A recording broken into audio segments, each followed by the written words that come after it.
আসসালামু আলাইকুম। আমন্ত্রণ জানাচ্ছি বাংলা ভিশন সংবাদে, সঙ্গে আছি নাহিদ জামান সোমা।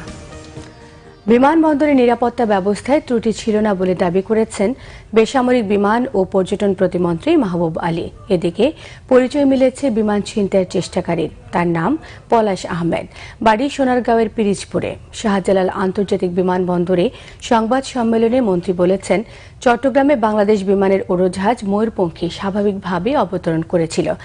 ঘটনা তদন্তে কমিটি গঠন করা হয়েছে বলে তিনি জানান। কমিটি আজ চট্টগ্রামে যাবেন বলেও জানিয়েছেন। আগামী 5 দিনের মধ্যে রিপোর্ট দেবে তদন্ত কমিটি। এদিকে বিমান ছিনতাই চেষ্টায় কমান্ডো অভিযানে নিহত পলাশের মরদেহ রয়েছে চট্টগ্রাম মেডিকেলে। তার বাড়ি সোনারগাঁও উপজেলার পিরিজপুর ইউনিয়নের দুধঘাটা গ্রামে। তার বাবা পিয়ার জাহান জানান, পলাশ ছোটবেলা থেকে অবাধ্য ছিল। পড়াশোনা ছেড়ে দিয়ে প্রবাস থেকে পাঠানো টাকা সে নানা পথে খরচ করেছে বলে অভিযোগ করেন তিনি। পিয়ার জাহান জানান, শিমলা নামে এক মেয়েকে চিত্রনায়িকা এবং তার প্রেমিকা বলে পরিচয় করিয়ে দেয় পলাশ। পরে তারা বিয়েও করে। বিমান ছিনতাইয়ের ঘটনায় পলাশের মৃত্যুর খবর ফেসবুকের মাধ্যমে জানতে পারেন পিয়ার জাহান। ছবি দেখে ছেলেকে শনাক্ত করেন বাবা পিয়ার জাহান। পুরান ঢাকার চুড়িহাট্টায় অজ্ঞাত 19টি মরদেহের 14টি পরিচয় শনাক্তে 15 দিন এবং বাকি 5টি মরদেহের পরিচয় শনাক্তে 3 সপ্তাহের বেশি সময় লাগবে বলে জানিয়েছেন সিআইডি। সকালে মালিবাগ সিআইডি অফিসে এক সংবাদ সম্মেলনে এডিশনাল ডিআইজি শেখ মোহাম্মদ রেজাউল হায়দার বলেছেন, 14টি মরদেহের ডিএনএ নমুনা হিসেবে রক্ত এবং সফট টিস্যু নেওয়া হয়েছে। আর 5টি মরদেহে পুড়ে অঙ্গার হওয়াতে ডিএনএ নমুনা পরীক্ষায় সময় লাগবে।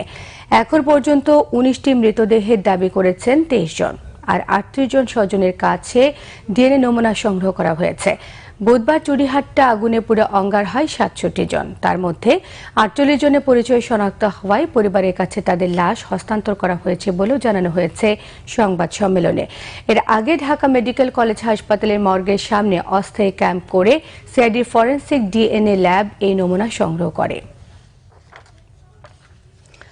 দেখতে দেখতে 10 বছর পূর্ণ হল পিলখানায় বিডিআর বিদ্রোহের। হত্যা মামলায় নিম্ন আদালতের পর উচ্চ আদালত 148 জনের ফাঁসি বহাল রাখলেও এখনও কার্যকর হয়নি রায়। আবার বিস্ফোরক মামলাটি নিম্ন আদালতে চলমান থাকায় হত্যা মামলায় বেকসুর খালাস পাবার পরও জেল থেকে বের হতে পারছেন না অনেকেই। 2009 সালের 25 ফেব্রুয়ারি সকালে পিলখানায় তৎকালীন বিডিআরের ডিজির দরবার চলার সময় বিদ্রোহ করে বাহিনীর কয়েক কর্মকর্তা এবং সদস্যরা। তুমুল গোলাগুলিতে মারা যান 57 সেনা কর্মকর্তা সহ 74 জন। 10 বছর পূর্ণ হলেও এখনও রায় কার্যকর না হওয়ায় ক্ষোভ জানিয়েছেন শহীদ পরিবারের সদস্যরা। প্রিয়জন হারানোর বেদনা আজও বুকে ধারণ করে আছেন তারা। 10 বছরের প্রতিটি দিনই তাদের কাছে কষ্টের। 25শে ফেব্রুয়ারি ঘোষণা করা হলো 91তম অস্কার পুরস্কার বিজয়ীদের নাম। এবার সেরা চলচ্চিত্রের পুরস্কার জিতেছে গ্রিন বুক। সেরা অভিনেতার অস্কার জিতেছেন rummy Malik.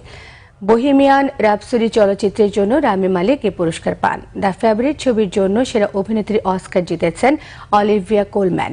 If Beale Street Could Talk ছবিতে অভিনয়ের জন্য সেরা পার্শ্ব অভিনেত্রী খেতাব জিতেছেন রেজিনা কিং। গ্রিন বুক ছবির জন্য সেরা পার্শ্ব অভিনেতা হয়েছেন মাহেরসালা আলী। সেরা বিদেশি ভাষার ছবির অস্কার জিতেছে আলফোন্সো কোরন পরিচালিত মেক্সিকোর ছবি রোমা। ছবিটির জন্য সেরা পরিচালকের পুরস্কারও পেয়েছেন আলফোন্সো কোরন। এছাড়া একাধিক ক্যাটাগরিতে অস্কার পেয়েছে গ্রিন বুক এবং রোমা। সেরা অরিজিনাল সং এর অস্কার জিতেছেন লেডি গাগা। স্পাইডারম্যান সিরিজে ইনটু দ্য স্পাইডার ভার্স পেয়েছে সেরা অ্যানিমেটেড ছবির অস্কার। লা লিগা ফুটবল। লেভান্তেকে 2-1 গোলে হারিয়ে স্প্যানিশ লা লিগায় প্রতিশোধ নিয়ে জয়ে ফিরেছে রিয়াল মাদ্রিদ। কাল ভিএআরে পাওয়া 2 পেনাল্টিতে রিয়ালের বেনজাম এবং বেল গোল করে ম্যাচে পার্থক্য গড়ে দেন। গত সপ্তাহে জিরোনার কাছে হেরে যাওয়া রিয়াল লেভান্তে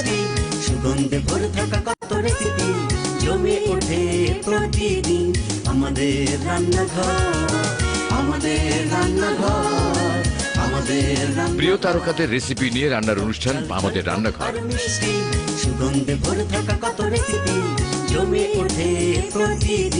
গোলাম ফরিদা ছন্দের উপস্থাপনা, তারিকুল ইসলাম সজলের প্রযোজনায় আমাদের রান্নাঘর দেখবেন প্রতি শুক্রবার সকাল 11:05। বংশী বাজায় কে রে সখী, বংশী বাজায় কে, সোনার খাঁচা দোরে রাখবো আমি তোরে। স্কুল ও কলেজ ভিত্তিক ম্যাগাজিন অনুষ্ঠান, এশিয়াই ফান কেক এবং ক্লাসের বাইরে।